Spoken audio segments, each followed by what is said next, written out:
Hello world, we are anonymous.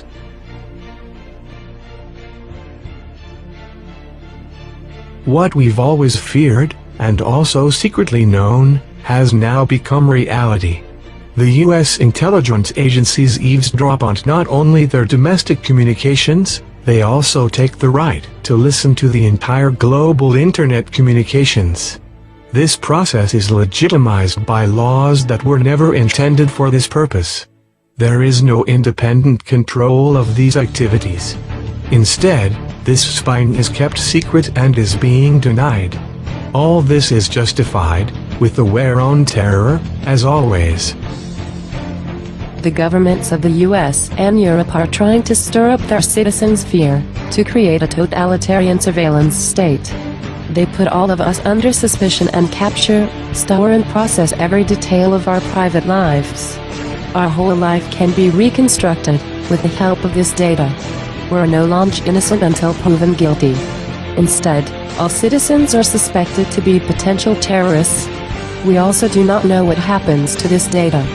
It is likely that they store our data in huge, indelible bunkers, so in years or even decades, the authoritarian regimes in the Western world can use it against their own people.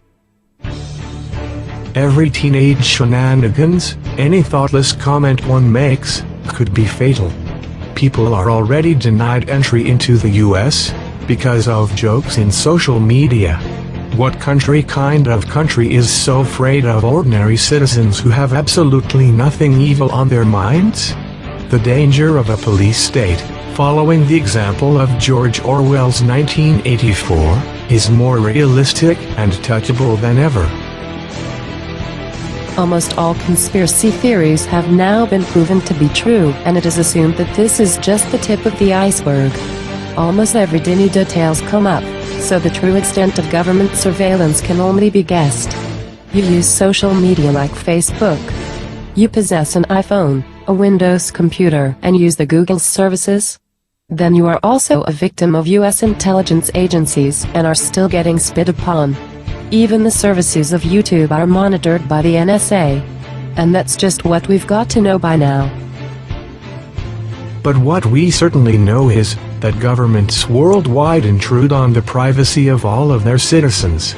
And hardly anybody knows what level these human rights violations actually have.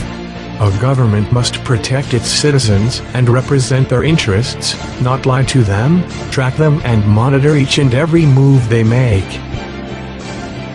That's why we say, this far and no further.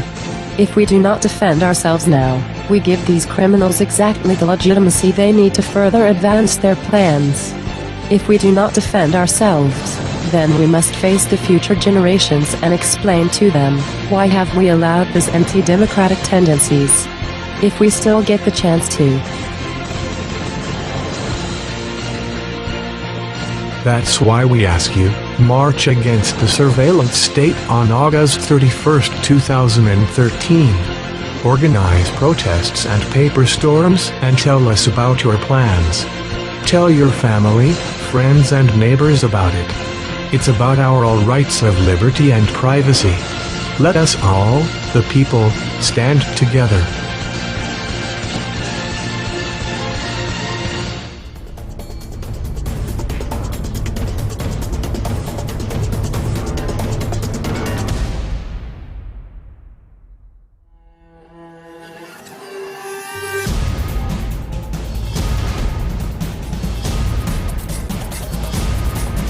We are anonymous. We are legion. We do not forgive. We do not forget. Expect us.